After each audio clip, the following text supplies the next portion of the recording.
Okay, hi students, welcome to week 3. So in this week's introductory video, there's a couple of things that I wanted to talk about. First, I want to start out with some announcements. I want to let each of you know that you're doing a good job. 99% of you are knocking it out of the park. I know that this kind of learning is very different and unique for most of you. I have heard from many of you that this is your first graduate course, your first online course. You're also working as you're just starting this path to get your advanced practice degrees, whether it's a master's or a DNP. I know it's a lot of work. I also understand that it's very different from your undergraduate nursing, and that's okay. What we're teaching you in this course is a very different kind of knowledge development, and it is essential that you understand this and learn this as an advanced practice nurse, because an advanced practice nurse now, you're moving beyond concrete concepts. You're taking all of that stuff that you learned as an undergrad, all that stuff that you are using in your practice as a BSN nurse, or some of you are postmaster certificates. But like I've got some CRNAs in here and NPs in here. Much of what you've learned is up to this point is concrete. We've told you to learn the cycle between, the cardiac, pulmonary, blood cycle, and you can learn it, and then there's a test, and then you're able to reiterate, oxygenated blood leaves the left side of the heart, deoxygenated blood comes to the right side of the heart, and you can tell us all that. What we're doing now at the graduate level is starting to get you to think at a much higher level. And it's not a right or wrong. There is patterns to learning. That's why we're teaching you things like, how do you know? Like your patterns of knowing. How are you learning? Why are you curious about that? And then last week when we talked about how do you do peer review, why is peer review important? And I'm going to talk a little bit about peer review this week. Some of you guys nailed it. Some of you need to work a little bit more on that. So don't panic. It's okay. Just keep learning. As we're going along, learning. You're learning not only from me, but you're learning from your colleagues. I know sometimes it's a little uncomfortable to post all of your stuff out there for everybody to see it, and then everybody sees my comments and everybody else's comments on your work. I get that's uncomfortable. But part of that is the learning process. So I need you guys to understand that that's okay. When you start publishing, when you start writing grants, it is heavily peer reviewed. And you need to begin to take that peer review and applying it, and what parts make sense. If 2 or 3 people start saying the same thing, you really need to look at what are those people saying. If one person is an outlier, you really go back and look at what that person said. You're like, well, I hear what they're saying, but I'm looking at it at a different angle. That's okay. Another thing I really want to caution you guys about is when you're reading reviews, emails, and things like that, don't get defensive. It's really hard when you're reading reviews to not immediately get defensive. But one, you can't hear that person's, their voice inflections, their tones. Everybody writes kind of differently. So make absolutely sure when you're reading reviews and when you're reading my comments that you're not automatically putting all the defenses up. Because people that put their defenses up can't really listen and can't really hear. 90% of the time, unless somebody's an absolute jerk, which is not very often, they really are giving a review with best intentions. So come at it from that angle. Don't go at it like, they're being harsh or mean. Because probably if you were actually sitting down with that person, you would have a different interaction than how you're perceiving their email or their review. So I just wanted to point that out to you. A couple of you have still not uploaded your photos to the Blackboard site, so when we're posting, we can't see your picture. That's really important because it's an online class. We're not sitting in class with each other. We can't make those face-to-face connections. We're doing all of that at the discussion boards and things like that, like when we talk on the video, well, when I talk to you on the video. And so I really need you to upload that photo. Another thing I would like all of you to do, if you're comfortable, is to send me your cell phone information. If you're not comfortable with that, please send me an email, say, I'm not comfortable with that, I'm not going to participate. One reason this is important is there are a lot of you. There's 4 sections of this course. So there's 3 other sections being taught by other professors of this same course. You will come in contact with these same students as you progress through the program. And so it's useful at this stage to start developing contacts with those people, because most of these classes are online. So those people, your colleagues, will start being a support system for you. There will also be times when I might post something or post an assignment or something, and you've got no idea what I'm talking about and you're afraid to ask me, although I'm not scary. I would love to entertain all those questions. But there might just be a time when a couple of you want to text each other like, what on earth is she talking about? I have no idea what she's talking about. And if you're more comfortable doing that with a colleague than with me, I want to give you guys that safe place to do that. So I'd like to formulate a list of just your name, your cell phone number, and maybe like where you work. That would just be, I think, a help for you guys. And I know students in the past have used that quite a bit. So if you could send me that, great. And again, that is optional, but if you're going to opt out, just let me know you're opting out so I don't keep bugging you about that. Okay, another thing, make sure that if I ask you to post something on the discussion board, that you're following the timeline. Some of you are still posting a little bit late, and so then your colleagues are not able to comment on what you've posted on. I know everybody's busy. If you're going to be late, give me a heads up. Just say, hey, I'm running into this issue or that issue. Can I have a day or two? I'm totally cool with that. You just need to communicate with me. All right, so what I wanted to talk about in this week's video, I wanted to go over a little bit of this phenomenon of interest.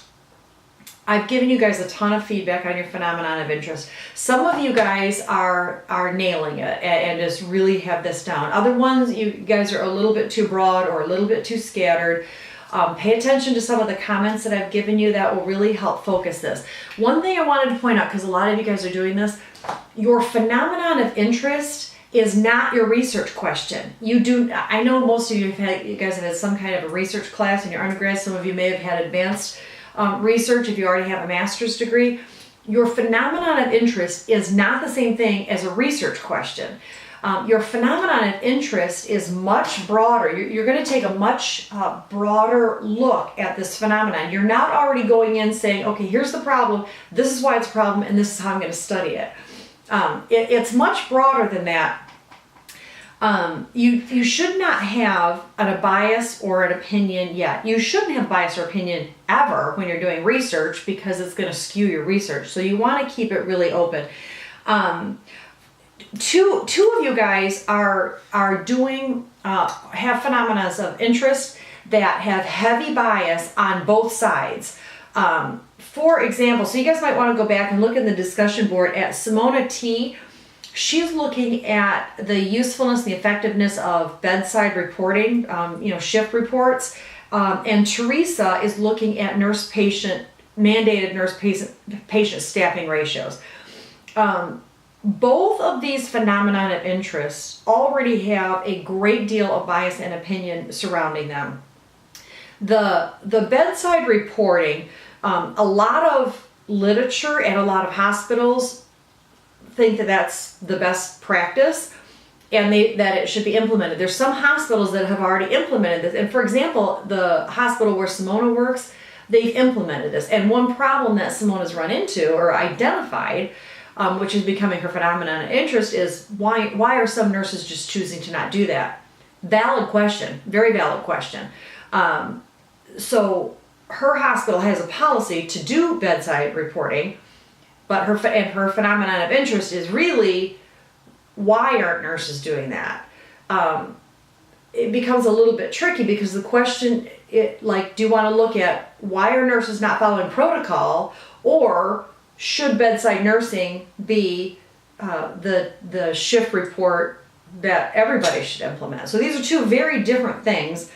And if you look in the literature, there's a lot of information about, do you do bedside reporting, or does that wake the patient up? Does it, interfere with sleep?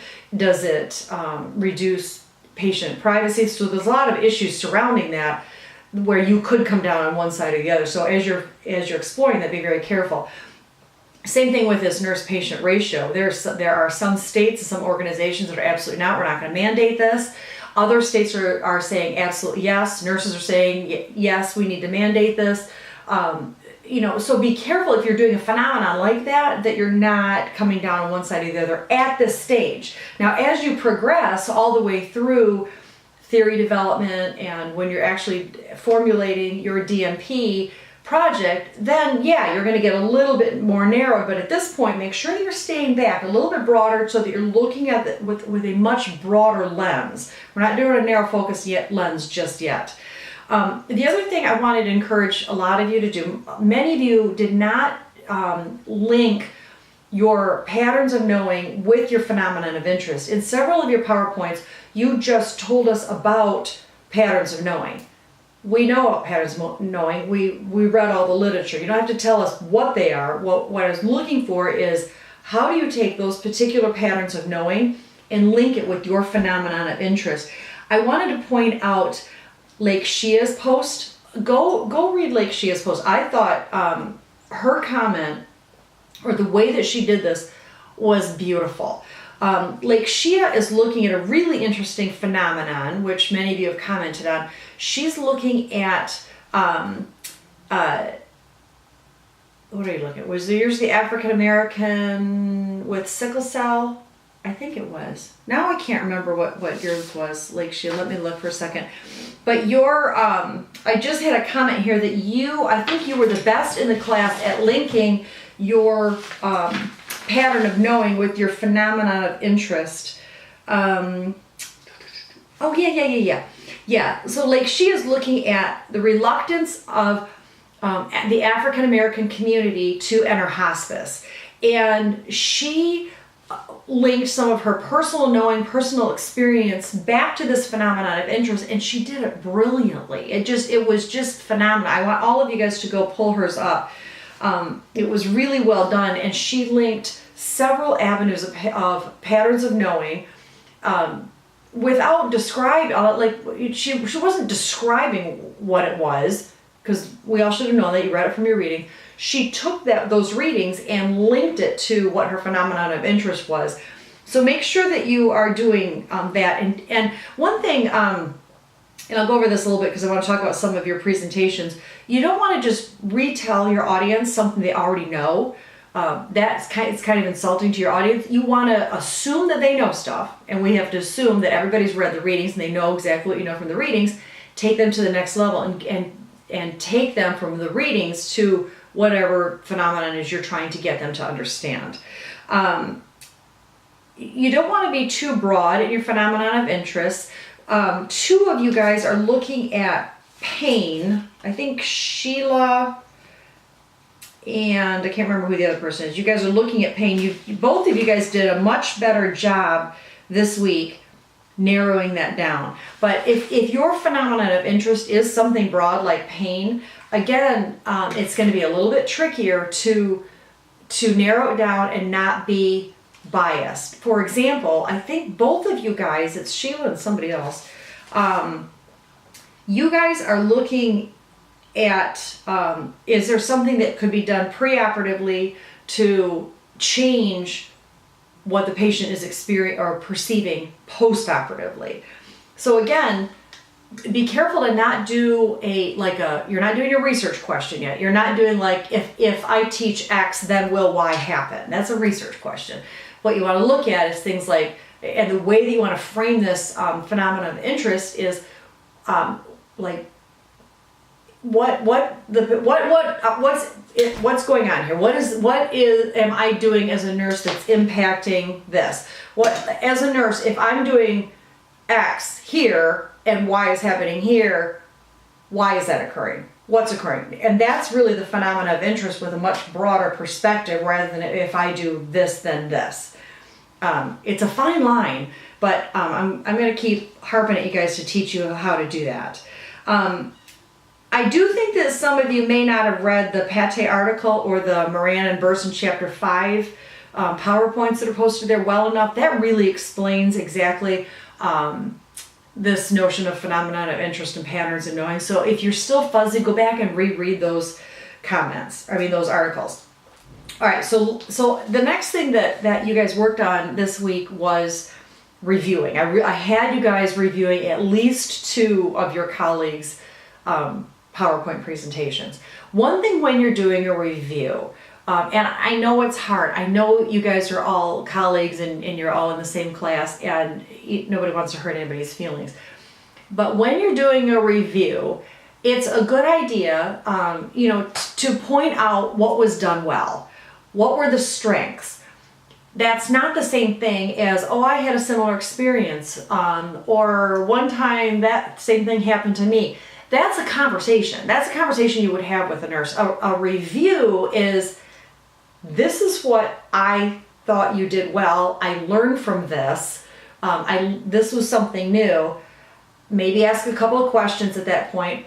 And then what could have been done differently? Like, I didn't quite understand when you meant this. I thought that was a little vague. I didn't notice where you linked this with that. I was kind of looking for it.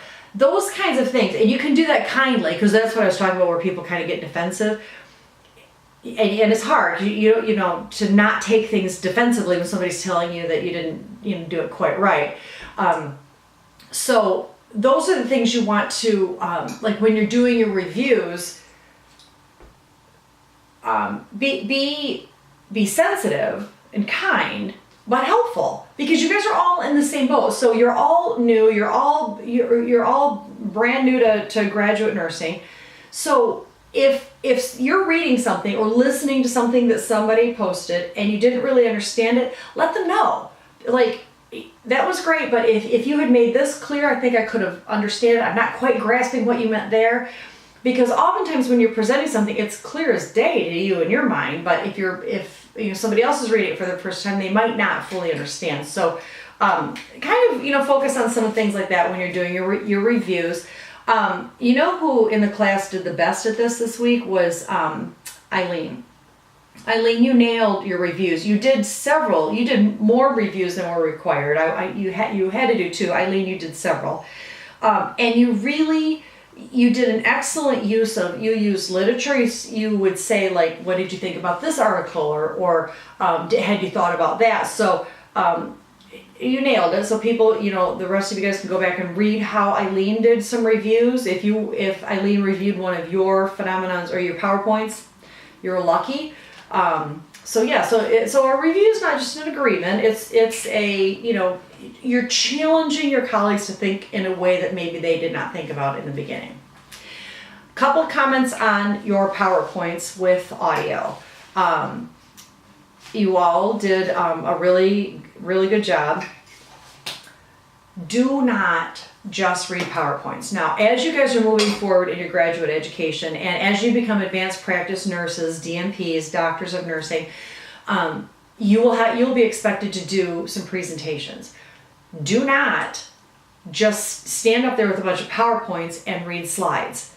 Nobody wants that. It's insulting to the audience. Your audience can read. So you want fewer words. You don't need a ton of words. Now, I know in the example that I posted, because several of you guys asked for an example of a PowerPoint, so I posted that. I put the references down on the bottom of each slide just to let you know where I was getting those things from. In an actual PowerPoint, you would not do that. You would just either list at your last slide references available upon request, or do a last slide with just your references. You don't put those on a regular slide.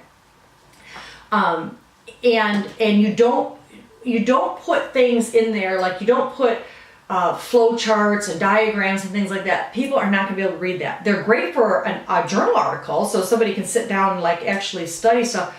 Fabulous. But a PowerPoint presentation is meant to convey information to a larger audience. So you would put bullet points up there, and then you use your words to fill in. This is going to engage your audience, and it keeps people from being annoyed because you're reading to them. Nobody wants that.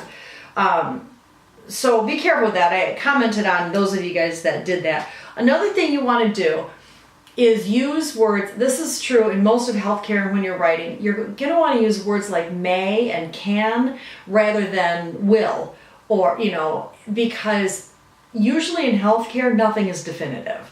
And it can always be refuted, or there's another opinion. So you want to use words like this often occurs, or this may occur, this can occur, not this will occur. Because in healthcare, maybe if you're an engineer, this will occur, but if you're a nurse, it may occur, because we deal with people. So that's just a little tip. Again, like Shia, Rachel C, Tiana, and Kirsten, you four nailed the PowerPoint presentation. All of you guys, Tiana, you're looking at communicating with ventilated patients. Really, really interesting topic. Kirsten she's paying with preoperative teaching. Did a really good job with that. Rachel C is looking at the family presence during CPR. This is an important topic and very well presented. So, and then again, like I said, she is looking at the reluctance of the African American community to enter hospice. Really interesting topic, and the way that she presented it was outstanding. So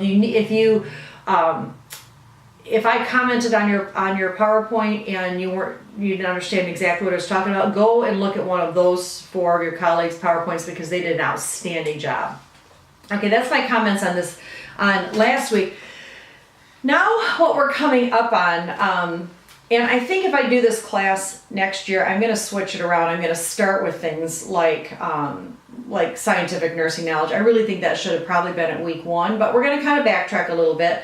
So in the next couple weeks, this week coming up for week 3, we're going to start looking at scientific knowledge development in nursing. I'm very passionate that nurses are very smart. Nurses should be doing research. Nurses should be getting information out there, that we are a very bright discipline, although we're not perceived as such. So I think that the more knowledge that we can impart and flood the literature with, so that people actually perceive us as smart as we are, I think that's important. So we're going to start looking at this, where the scientific knowledge, where is it developed? The other thing we're going to start looking at in the next couple weeks is theory development. We're going to look at some of the different theories. There's middle range theory, grand theory, meta theories, things like that. So we're going to start talking about that. In week 6, I think, it's 5 or 6, maybe 7, each of you are going to be required to teach us about a particular theory. Some of them are middle range, some of them are grand theories. It's already listed, I think, in week 5 or 6. So if you want to look ahead and see which one I have been assigned to start doing some research in that area, you can, because your next big assignment is going to be to teach us about that particular theory. So theory development, as we're looking at our phenomenon of interest from a broad range, your theory now, as you're starting to narrow this down to develop your like your DMP project or a research project, you're going to need to start framing it around a particular theory. And this then becomes why you're looking at it from a particular angle. This then becomes why it's okay to have a certain slant on it. Like, a few minutes ago how I said, like, with your phenomenon of interest, you shouldn't be biased or have an opinion, because when you're mentioning your phenomenon of interest, it's just, this is why I'm interested in it. This, and then your patterns of knowing are, these are the reasons this phenomenon is of interest to me. And then as you're going further down this trail, then you're going to say, this particular theory, social theory, feminist theory, like caring theory, there's a million theories. This is how I see this problem. This is how I'm framing this problem. This is where I'm coming at it from. Because nobody can be 100% biased. Everybody has ideas or opinions or something. So we're going to put our problem in this theoretical framework explain this is our theoretical framework, why we're coming at it from this angle, and then instead of it being like this is my bias, now you frame it as this is my theoretical perspective. And so that's the next piece that we're going to start working on. So I want to just kind of get you thinking along those lines. We're going to back up a little bit so you don't have as much work to do this week. There is a lot of reading. There's quite a bit of reading to try to get you up to speed with nursing knowledge and scientific knowledge and beginning the theory development. The only thing that you're required to post this week is your plagiarism certificate. There is a little webinar thing. It's going to take about an hour. And it's posted on Blackboard. You go on there and it just describes plagiarism. And I know you've heard this ad nauseum, but there's a really fine line about using somebody's ideas, framing their ideas, and citing them versus, plagiarizing. And APA formatting talks about how exactly to do that. And there's some very specific things you need to know surrounding that. So that's really the only posted assignment you have to do this week. But you do need to keep up on the readings because, in subsequent weeks, I'm going to ask you to start doing some more PowerPoints, more presentations, and you're going to need the literature that I posted on Blackboard. So that's it. If you have any questions, feel free to call me. I love the emails and the texts that I get from you guys. Those don't bother me at all. And so that's it. All right. Have a great week. Call me if you need me. You guys are all doing great. Don't panic. I know it's a lot of work, but you're doing a great job. All right. I'll talk to you guys for sure next week, and call me if you need me before that.